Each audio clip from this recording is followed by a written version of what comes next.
breathe. Everybody breathe for them. Okay. Did you get some sleep last night? Yeah. All right, well, we're looking forward to a really fun discussion. But we want to know who you are first, and we'll tell you who we are, and then we'll move forward. Who are you? Okay. Do you know if I'm one of those days? Maybe I didn't have enough time. No. So my name is Meg Hubeck. I work at the University of Virginia Center for Politics, and I run the Youth Leadership Initiative. I'm a former teacher from Baltimore, Maryland. I'm Mike Williams. I teach political science at the University of San Diego, and I'm an alum of this program. Which is why he carries a pocket Yeah. constitution. Nice work. All right. My name is Beth Ratley. I'm from Wisconsin. I'm a former Reading People teacher for a long time, and so I know what you're all going through. And right now I work for the American Institute for Research on Education Policy. Hallo, meine Name is Savannah Brooks. Hello, my name is Savannah Brooks, and I lived in Germany for 4 years. Salam, اسمي هيوان برهانونا and Addis Ababa in Kut. Hi, my name is Heywan Burhanu and I was born in Addis Ababa, Ethiopia. Hola, me llamo Julia. Hi, my name is Julia, and I'm currently learning Spanish to become an immigration attorney. Namaste, मेरा नाम Aditi है. Hello, my name is Aditi, and both of my parents immigrated to this country from India. And on behalf of all of us as Unit 6, our advisor Gretchen Wolfe, and the great state of Washington, thank you so much for taking the time to judge us today. Question 3. Okay. I hope so. I didn't change the Constitution. The equality principle was there from the start. I just was an advocate for seeing its full realization. Do you agree with Justice Ruth Bader Ginsburg that the principle of equality was in the Constitution from the start? Why or why not? What role did the post-Civil War amendments play in helping to establish equality in the United States? And what do you see as the biggest struggles in ensuring equality under the law in the 21st century? I have only a short time to live. Only one death to die. And I will die fighting for this cause. There will be no peace in this land until slavery is done for. John Brown, 1856. The United States was founded at a time when equality was limited to only white and only men. While the Constitution did pave the way to ensure equality through the amendment process, it struggles to keep up with modern day challenges. Justice Ruth Bader Ginsburg believed in a living constitution, one that evolves with society. However, the Constitution does not fully embody the principle of equality from an originalist perspective, interpreting it as it was originally written to be understood. The 3/5 clause found in Article 1, Section 2, Clause 3, which counted enslaved individuals as only 3/5 of a person for representation purposes. As well as the Fugitive Slave Clause, found in Article 4, Section 2, Clause 3, which required the return of enslaved people to their owners, both clearly illustrate the Constitution's lack of equality. Despite these shortcomings, Article 5 allows Congress to propose new amendments to the Constitution. Frederick Douglass stated, "The American Constitution is a great national enactment done by the people, and can only be altered by the people." Although enslaved himself once, Douglas saw the potential that the Constitution held to achieve greater equality. The post-Civil War amendments were crucial in establishing equality in the United States. However, they had limitations, which left marginalized communities vulnerable to ongoing discrimination. The 13th Amendment outlawed slavery. However, Southern states passed black codes to maintain the system of subjugation, which necessitated further legislation, such as the Civil Rights Act of 1866 and the 14th Amendment, which ensures equal protection and due process under the law for all citizens. Even with the guarantees found in the 14th Amendment, marginalized communities continued to face discrimination decades later, as evidenced by the landmark case of Brown v. Board of Education in 1954, which finally ended the legalization of racial segregation. The 15th Amendment ensures voting rights cannot be denied on the basis of race or previous servitude. However, its effectiveness was weakened in 2013 by the Supreme Court decision Shelby County v. Holder. This decision struck down key provisions of the Voting Rights Act of 1965, raising concerns about ongoing voter suppression efforts, such as gerrymandering and lack of accessibility. To continue expanding equality today, it is crucial to use Article 5 of the Constitution more frequently. Addressing systemic barriers faced by marginalized communities through legislative action is also essential. Laws against discriminatory policing, redlining, and ongoing voter suppression are just some of the measures to help ensure equal protection under the law for all citizens. Only through a sustained and multifaceted approach can the United States fully realize the promise of equality for all. The biggest struggle in ensuring equality under the law in the 21st century is the lack of consensus around what equality should look like. This lack of agreement has resulted in a greater polarization of political ideologies and has led to greater gridlock within our federal government, where progress towards achieving equality has been stalled. This polarization is seen in a study conducted by the Pew Research Center, where the number of moderate liberals and conservatives on Capitol Hill has changed from about 160 in 1972 to only around 2 dozen today, further exacerbating the conflict of interest. However, to combat this, individual states can enact policies and laws of their own aimed at promoting equality. In the case of Liveman v. New State Ice Company, the Supreme Court ruled in 1932 that states could be considered laboratories of democracy, where new approaches towards testing equality could be refined. For example, this contrast is seen through more progressive laws such as Washington State's Equal Pay and Opportunity Act, which aims to close the gender pay gap, and more conservative laws such as strict voter ID laws in some states, highlighting the different approaches towards achieving equality. Despite the lack of consensus at a federal level, Laboratories of Democracy offers a greater understanding as to what approaches are most effective in promoting equality, which will then guide progress at a federal level. Ultimately, true progress towards achieving equality requires a collective and unwavering commitment from all citizens and branches of the government, building upon the framework that has been established by the Constitution. Thank you. Thank you. Is the United States in need of an update to the 1964 Civil Rights Act? Why or why not? I would say that the 1964 Civil Rights Act does not need an update as of right now, as seen through judicial review which has let the courts interpret some of these constitutional principles and as furthering the Civil Rights Act in the current day, as seen in the court case of Bostock v. Clayton County, which under the Article 7 of the Civil Rights Act stated that employees cannot be discriminated on the basis of sexual identity, sexual orientation, or gender identity. So in this case, we see the Civil Rights Act still being used in the modern day to ensure that people cannot be discriminated against. What about the fact that the Supreme Court seems to be making decisions that favor the states making control over such things? Do you think that will impact? Well, one thing we can see is that even when the court does make a decision that might give more leeway to the states, the government the legislative branch or executive can step in and still overrule those. For example, this was seen in a case that was argued by Ginsburg, the Ledbetter v. Goodyear case. In this case, Lilly Ledbetter was a manager for the Goodyear Tire Company, and over the past 10 years that she was a manager, she realized she was getting paid far less than her male counterparts. So she went to the court to rule. And then with that, the Supreme Court ruled that they were only able to compensate her for the complaints made within the past 180 days, even though she had been unfairly compensated for the entirety of her career. Yet 2 years later, President Barack Obama, with his first signed executive order in his administration, passed the Lilly Ledbetter Fair Pay Act, which overturned this decision and allowed discriminatory pay to not be allowed. But the idea of seeing a slippery slope in the modern day as more rights are given to the states is actually seen in the dissenting opinion of the Dobbs v. Jackson's Women's Health Organization decision, which overturned Roe v. Wade. And in the dissenting opinion, that gave this right of abortion to the states. And in the dissenting opinion, there was an idea of a slippery slope where rights such as interracial marriage and same-sex marriage could also be taken away. So in this sense, we see that there are needed to be more protection at a federal scale, but states are already protecting it, as in our own state of Washington, where now the right to an abortion has been codified in our own state constitution. So in your presentation, right, you talked about amendments but the issue is implementation, right? You talked about the amendment and then the lack of implementing it with fidelity. How do we impact that?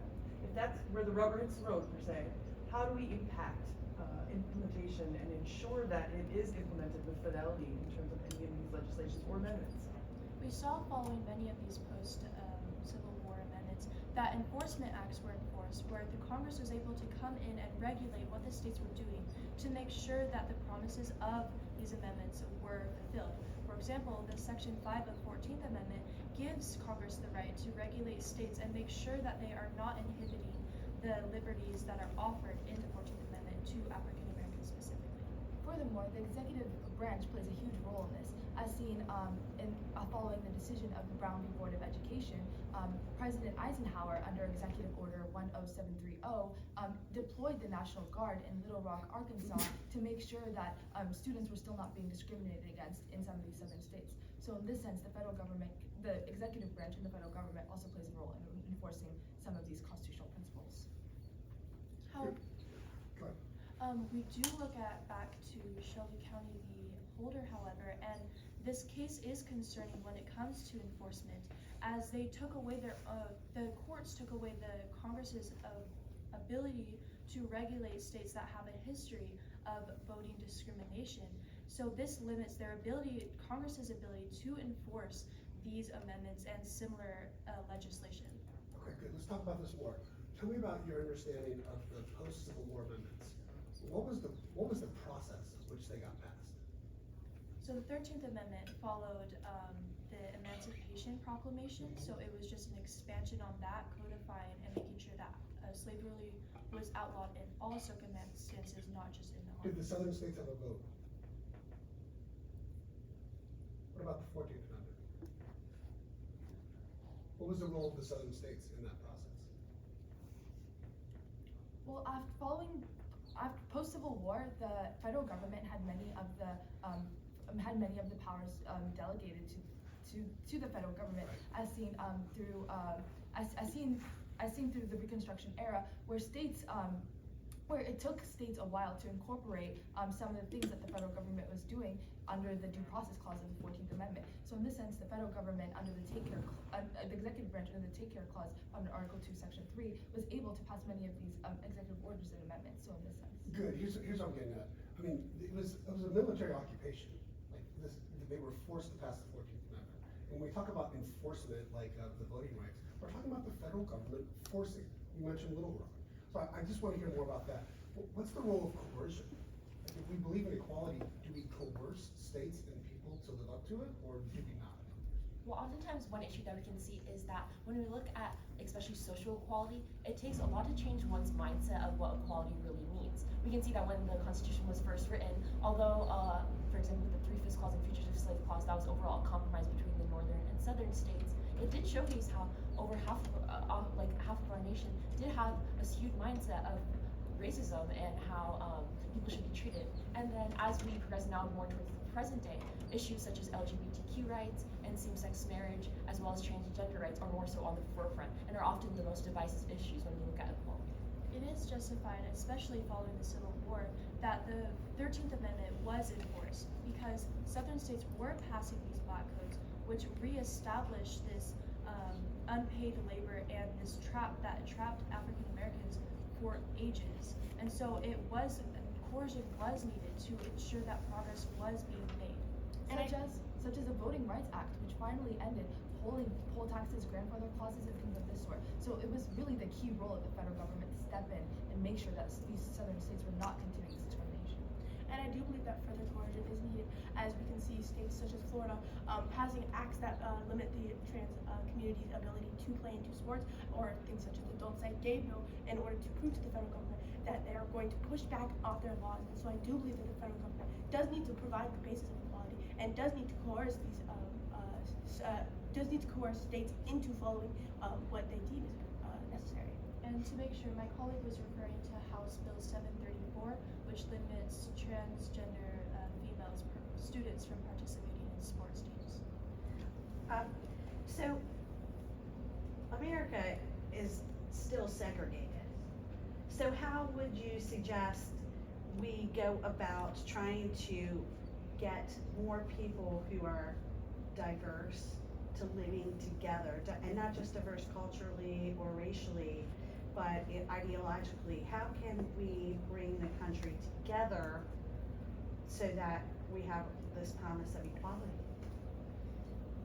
So I believe that could be done to help do this is something that was removed in the past, which is busing. I believe that if we bus children in communities to other communities for such schooling, this can increase the equality and increase people's understanding of what exactly others are living through, and help them further their understanding of those around them. So the lingering effects of redlining are still seen today, as my colleague states. And in the court case of Parents Involved in School Communities versus Seattle School District's #1, the Supreme Court ruled that under the Equal Protection Clause of the 14th Amendment, the use of race in school assignments was unconstitutional. In this sense, we can see that how it can be used for discrimination, but as my colleague states, it is crucial to make sure that communities are more integrated. With this argument about polarization and the lack of consensus on what equality means, we can also address the lack of sharing of ideas in our country by addressing the problem of polarization, whether that be on social media, changing algorithms to make sure that people are seeing different sides of the story, or requiring news outlets to put out two different sides of the story, and things of this sort can bring the country more together by having more of an exchange of ideas instead of echo chambers. Who can require media outlets to do that? As they are private institutions, it would have to be on their own, but that is an option. As Section 230 of the Communications Decency Act says, social media companies are not liable for what third parties have to say. So in this sense, it can be really, really hard to regulate this, but some social media companies such as Twitter are already regulating this on their own by limiting the amount of fake news and hate speech spread on their platform. Why do they do that? Why do they voluntarily do that? I believe that is because of the pushback of people, and I believe that the people can hold these social media accounts accountable for their actions, because I believe that the people can realize when they are seeing these echo chambers and such. And as we educate the population more, such as in Washington, where we have a semester requirement of civic education, we can allow these people to realize what exactly is happening on social media, and they're being disperse these out.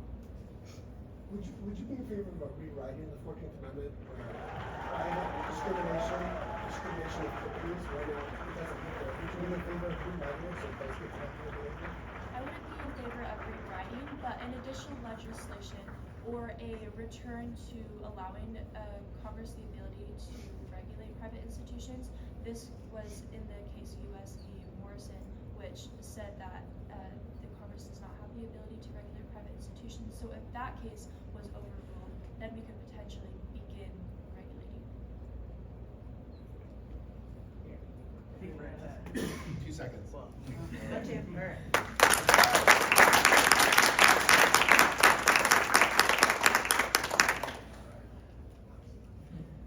Yeah, Did you hear what he said? He said that was that was fine. Was fine. Thank you for that wonderful conversation. Seriously, that was, your opening, it was a really strong argument in your opening, and I think that, yeah, it opened up a lot of things for us to talk about. So, what I want to go with this, I think this notion of a living constitution, I would encourage you just to think about it like in a little more in depth, right? Because you stuck to the amendment process. Okay, that's where we can maybe see this happening. But with the post-Civil War amendments, the amendment process didn't work. Like we forced states to do it, right? So there's a role of there's this dichotomy between laboratories of democracy and just straight up coercion, like straight up like, no, we're going to force your behavior on this because it's a principle that's so important. And I know that maybe that's an uncomfortable conversation because we don't like to think that we need to have coercion and force it. But the examples you were giving pointed to that principle. So I was just trying to help you see that that's the principle that you were kind of there with. And whether you want to lean into that and do that's fine. But it was really good how you got there. Your examples were really good, and this is a level of conversation that doesn't happen often in college. So you should be really, really happy. Or with adults. Yeah. So I'm from Virginia. Brown versus Board of Education. I'm not originally from there, but it's not all my fault. But we closed our schools in it's called massive resistance. So the state decided the federal government is not going to tell us what to do, which is why Eisenhower had to send troops. So, but for so long, the federal government had been saying, and in fact, when boards pass, what do they say? With all deliberate speed. What's that mean? Deliberate, slow. When you get around to it, right? And it didn't happen. So we had to have the federal government step in and make that happen. So I think sometimes, we need to think about that in terms of what is equality and like the states sometimes stand in the way. Sometimes they promote and sometimes they stand in the way. So I think when we're looking at these cases in Florida that you're talking about, think about that. What is the state doing? What's the federal government doing? What is that interaction there? What does that mean for equality and being an individual in this nation? But I loved it, and especially loved, Savannah, that you hit on the people pushback. That's your role as a citizen. We like to talk about rights as citizens. We have rights, but you also have responsibilities, and that is the responsibility of the citizens. So thanks. And we're trusting all of you with that, just Yeah. saying. It was a great conversation. I know sometimes on your side it feels a little uncomfortable, but that's good. Trust me. And I mean, when we pushed, you pushed, and that's what we're here to do, is push each other. We're growing just as much as you are in these conversations, and that's what I love about this program. But we aren't criticizing you, we aren't attacking you, we're just really engaged with you. And sometimes it doesn't feel that way, but I want you to know that we're just really engaged and want to hear how you're thinking, why you're thinking what you're thinking. I think you did, I thought the amendment process is interesting as well. But then again, right, the key that I don't want you to forget is that we can't put all of our trust in government, the amendment process, legislation. We have to put our trust in each other and what actions can we take about this implementation issue, right? Because you push for the amendment and then you showed me and talked to me about why the amendments don't work.